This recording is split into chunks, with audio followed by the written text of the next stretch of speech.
Hey, and welcome to another episode of Back from the Future. Now, today we are going to be talking about a completely different topic. I over Christmas I had contracted the virus that's been going round, and in some cases killing people. Now, when I caught it, it pretty much almost destroyed me. It was horrific. I came down with the symptoms around about the 19th, and at first I didn't actually think I'd caught COVID. Um, I didn't think I'd caught the virus. I thought I was just really, really tired and I'd started getting migraines, and then slowly, as the first day went, the second day went, it dawned on me, oh my god, I have the virus. What am I gonna do? I was basically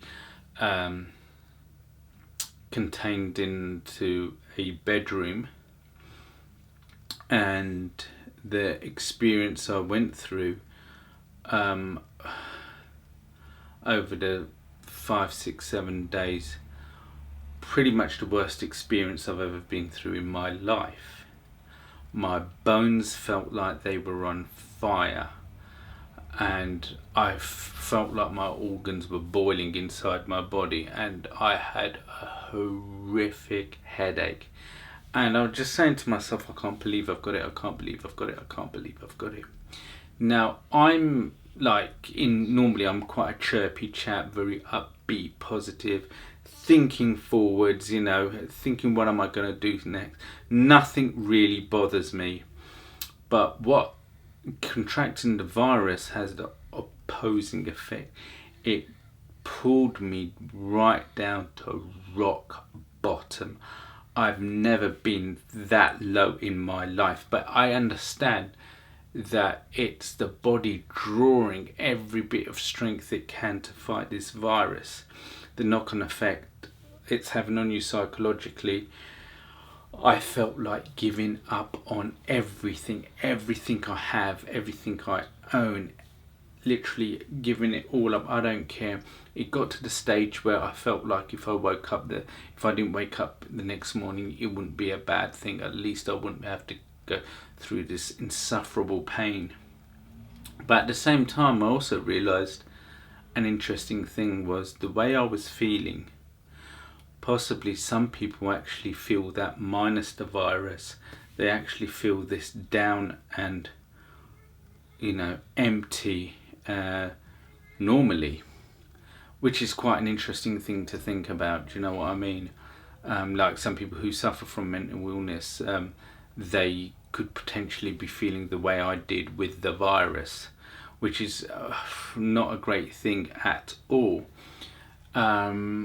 My sense of taste went, and when that went, everything felt like, I love scrambled eggs, and scrambled eggs felt like cardboard with water, mixed with water, and it like anything was going, just didn't like to eat anything. Now, the other thing, one thing I'll suggest is that if you are in this situation when you're basically in your bed, you've got to have lots of water. Make sure you got the big bottles of water. You don't want to. The thing is, you are so drained, you don't even feel like getting up to go to the sink. You won't have the strength. Honestly, you will just be so utterly drained. You're probably just about able to get out of your bed to go to the bathroom and back. And the last thing you want to do at night is, struggle to get up and get a glass of water or something. So make sure you have ample big bottles, not these little bottles of water, but big bottles of water, and drink whatever you can at a safe limit. Don't drink an entire 2 litre bottle in one go. I don't think that'll be good for you. But just as you feel thirsty, just drink. When I was drinking all that water, I was thinking to myself, where is all the water going? Because I'm hardly going to the bathroom, I'm drinking all this water. And then what would happen is suddenly I would fall asleep, and suddenly I'd wake up, and it felt like I'd been laying down in a puddle of water. My body had sweated like I've never sweated before, and it just felt all wet. So you'd have to drag yourself to a bathroom, undress yourself, have a shower, and make your way back to the bed. Sometimes you wouldn't know where the time went being under the shower. You know, one time I was under the shower and suddenly I realised it was 6 a.m. I have no idea what time I went into the bathroom. It was like that. And make sure you're very careful with your layers. Don't put too much layers on, otherwise it could raise your body temperature. Now the interesting thing with me is when I had it was my body temperature peaked at 39.1 or something round about there. Now I was under the impression that if it hit 40 I would need to call an ambulance, but I was wrong. If it reached up to 39, which it did, that's when I call the ambulance, because if it goes any higher I could potentially go into shock. They said actually that 39.5 you know, you could go into shock. So that was a bit worrying, you know, that can happen. And I know when it hits 40 you can have like organ damage as well, all kind of things. So, but what happened is I took off a few layers, put a cold towel over my head, and the temperature slowly went down. Also another thing I took was paracetamol.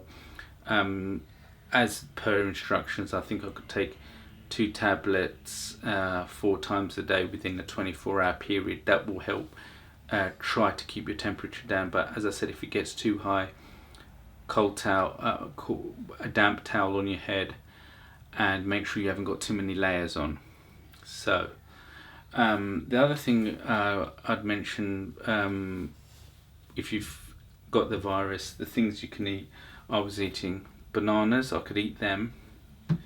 Grapes, I could eat a ton of these grapes. You know, you could bring a lorry load and I probably would have got through them. And also sometimes you don't feel like having water, so you can have a bit of something like this Robinson fruit juice, a dilute drink, or Ribena is a good equivalent, and mixing a little bit of that, just a little bit, with water does offer some relief to you. I've got a picture of what I looked like when I had the virus, and I look a lot different to how I look now. My face was literally puffed, my hands were puffed, my feet were puffed. My feet looked like Fred Flintstone's feet did. It was not a nice sight, and I thought, my God, what happens if I got long COVID and this goes on for longer than 5, 10, 15 days? How will I survive? And I don't know how I did it. I mean, there were days where I wouldn't even sleep. If I did sleep, it'd be like for an hour or so, you know, I'd just nod off for a bit and then I'd be awake again, suffering this pain. Another thing I'd like to say, thank God for Netflix. I would charge my tablet up and, you know, I'd watch programs and that would get me through the night if watching that. So good on you, Netflix, and good on you, YouTube. I was watching YouTube as well, and my favourite YouTubers as well. That helped as well. It's good if you've got some kind of friend stroke family circle as well. People did some shopping for me and dropped it outside my door, and some people even cooked for me, which was amazing. I've got to thank my sister who cooked me some spag bowl, and that really got me through some tough times as my taste was coming back to me in my mouth. And also it's interesting that when people find out that you have the virus, some people came out the woodwork that I'd never thought I'd hear from again, and some of your close friends and family rang me, seeing how I was, you know, and just keeping me entertained. And also I think I lost about 5 kilos in weight as well. I mean, literally my body was, raising the core temperature just to kill the virus. And, it's obviously taken weight off me as well. But I also don't feel as strong as I did. Also, when coming out of the virus, I didn't have much lung strength. I could just about make it to the living room and back, and I'd be out of breath. But thank God that's gone now, and I'm slowly getting my strength back. Mentally as well, where you'd been taken on such a journey where your energy levels had dipped so much. You're a bit fragile at first, and slowly it takes a little bit of time to get your mental strength back. Another thing that happened that I should mention to you is when I had no taste in my mouth, I would have a mashed potato with rice, a little bit of coriander, and lemon, and that's the only thing I could actually stomach down. Also, you might get diarrhea as well, so be very wary of that, and it can affect. I got it very mild, but I've heard how some people got it really, really, really bad. And what more can I say? I wouldn't wish this on my worst enemy. I wouldn't wish it on anyone, to be honest. It is absolutely horrific, and I was lucky that I guess that I didn't end up in a hospital or in a ventilator like I do know some people have. That must be absolutely horrific. So if you know somebody who's got COVID or isn't feeling very well, feel free to check up on them on the phone. If you can, make a couple of help them out by leaving shopping for them at their doorstep. Don't enter their house or make any contact with them, and maybe cook them something like what my sister did for me. Cooked me a whole load of pasta that lasted me a few days, and those little gestures helped me immensely and helped me recover as well.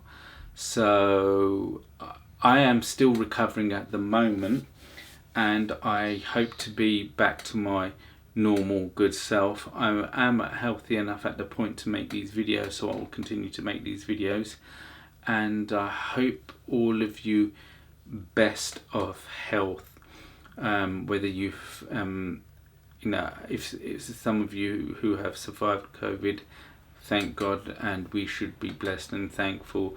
And the ones who haven't caught it yet, please be very, very careful. It is a killer. You don't know how it could affect your immune system. You just don't know. And there's so many strains out there. You might get, you might feel that you're invincible, but you may catch a strain that does not, that isn't compatible with your body. So, like I said, follow the government regulations. Cover your mouth when you can when you're outside. Please stay indoors, and what more can I say? And find creative ways to entertain and educate yourself and keep yourself in shape. So that's about it. Hopefully, if you enjoyed this video, you feel free to subscribe to my channel and press the bell notification button. And feel free to join me on Instagram, Facebook, Twitter. Feel free to write comments, and what more can I say? And hopefully, guys and girls, I'll see all of you in the future, if there is one.